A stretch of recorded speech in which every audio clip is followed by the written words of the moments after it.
Who or what inspired you to start your own web design company? Basically, the need for talent to be out there and used. Essentially, I came out of school at the age of 22, and I realized that there was a huge need for guys that did what I did.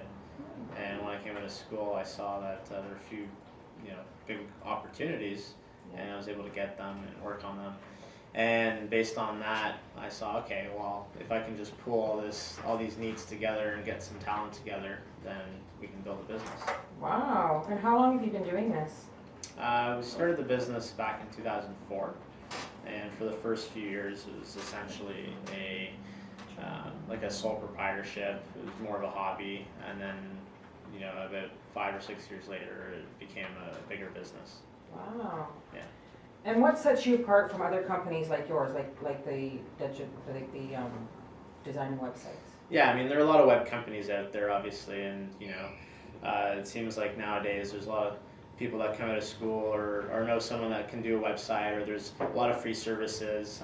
We focus really much on the corporate accounts, those businesses that are looking for a long-term partner, and what we're able to provide them with is service. So we work with them on support, delivering on a promise, and making sure that someone's always available to help them out with anything. Wow. Okay. Do you have any advice for up and coming businesses that are starting out, like you said, corporate? Any advice? Any advice that you could give them or provide that to help them along the way with their brand new starting and wanting to get a website? I see. So not advice for business. No, but just their everybody has to have a website nowadays. It's the way to go. Yeah, I mean, the best advice is really to just give us a call, and we can help them out. But essentially, if you're looking to go online, you want to make sure that your site actually communicates with what it is you're doing, but also why you're doing it. So you got to let people know, that website is communicating the what and the why, and essentially like how that they're going to benefit from that service. Okay. Yeah. And have you reached your end goal, or do you still have a long way to go, or are you in the middle? How is that? Since you've been in business since 2004, how is that now? Yeah, I mean, I've got big goals, so if you look at them, they're pretty much span over the next 10 to 15 years. So there's a lot more to do for sure. Absolutely, there's a lot more accounts that we want to get in. We're talking to Walmart right now, so we want to get that client on board. Wow, amazing. Yeah. Okay, and you recently changed your website. I know a couple of weeks ago we did. Yeah. We looked at it last week or 2 weeks ago, and then now we're like, oh goodness sakes, he's done some changes. Yeah. Can you tell us why you decided to make the change?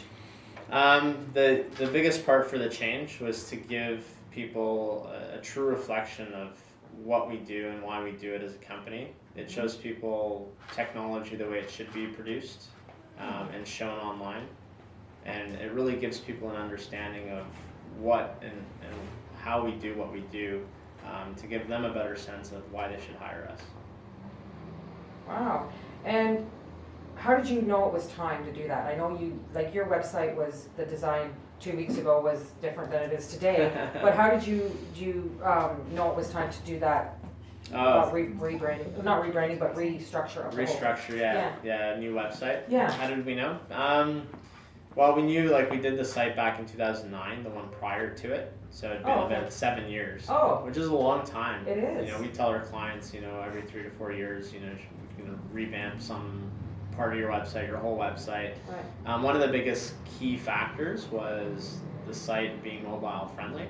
So having people being able to access the website from their devices, from their phones. You have a large percentage of people who are now visiting websites, smart devices. You have one right there. I'm sure you both have one. Oh yeah. People are in stores these days, looking at products, checking them out online. Free Wi-Fi at Starbucks. Yeah. Mobile is very prominent in the community and society. So having a site that was more mobile friendly was a huge thing. But the other big thing was just communicating better at what we did and showcasing the great clients that we do work for. Wow. Was there many requests from businesses like corporate, that you were talking about? Is there any specific client that you prefer to work with, or is it all just straight across the board and you just, like, somebody calls you, says, whoever, like, you might have 5 or 6 on the go. Yeah. Do you pick, or do you just take them all and decide what you're gonna go from there, or is it something that you look for in a client specifically? There is a bit of picking and choosing for sure. That's generally after people call. So you will have anyone and everyone call us. As long as they're having a need that we can fulfill with a service we actually offer, then they can be a client. It may not be a big client at the beginning, but typically those clients actually turn into much larger clients a year or two later. Right. So we still want to service them. And then for the larger clients that call in or get referred, definitely those are great clients to work with because they're more established or solid businesses. Yeah. Some of them have 10 employees, some of them have 5,000 employees. It's all across the board essentially. And are every single client given the same thought process with what you do? Like, this is what we need to do, this is what we need to make it better, and this is how we can generate more traffic to their website? Somewhat, yeah. We have different packages. So based on the package the client chooses, or the package that we tell them that they need, based on their needs, then they would be able to actually get that service. It includes the same process from A to Z. It's just how custom tailored that services. And do clients give you what they want and say, can you try this, or do you lay it out and then present to them? How does that work? Yeah, based on our experience, we try to lay it out for them. But however, we can't ignore a client's need or request. If someone comes in and says, as an analogy, I want the walls blue, well, if they want the walls blue, they end up being blue, and maybe right or wrong, but that happens. So we try to work with clients as much as possible. If it's a really odd idea out in left field, we'll have to back it up with some facts to let them know why perhaps it's not a good deal. Okay, and you said before that you came out of high school and you decided it was a hobby, but can you tell us how you got started in this type of work? So it was a hobby, and then it just grew from there? Oh yeah, I was always fascinated with computers. So when I was probably 12 years old, I'd be playing with computers.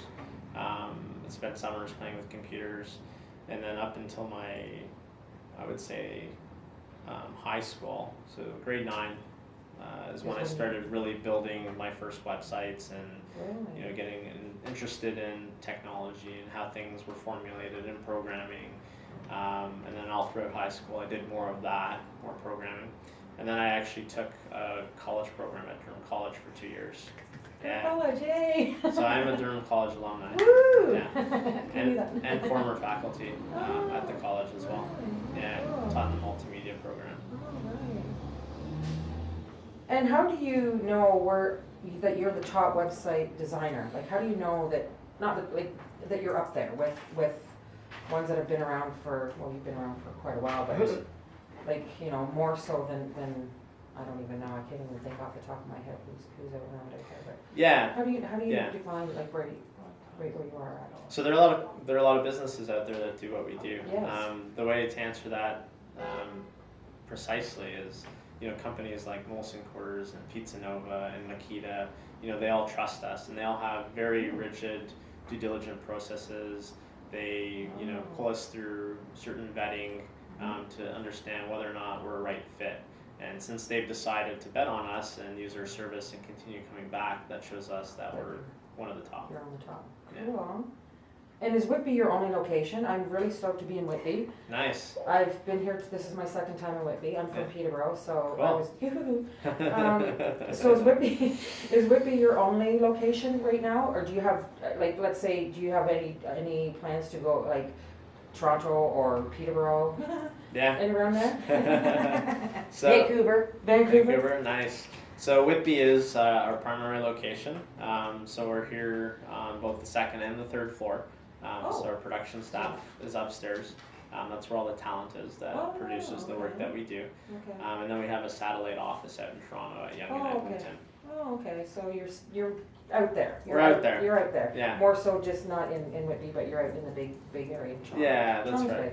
It's huge. Yeah. Yeah, and that's the big thing with what we do is we can actually work from anywhere because it's such a digital environment. Yeah, and you don't have to be like, your body doesn't physically have to be there. That's right. That is all the questions we have. I actually, do you have any plans to expand to say Vancouver or even in the States? That's a great question. She's moving. Yeah, wow. She's from Whitby. I am. My intent is always to have Whitby as the main production hub. So as we grow and we get bigger, obviously we're going to need a bigger space. But the intent is to really grow the business here in Whitby.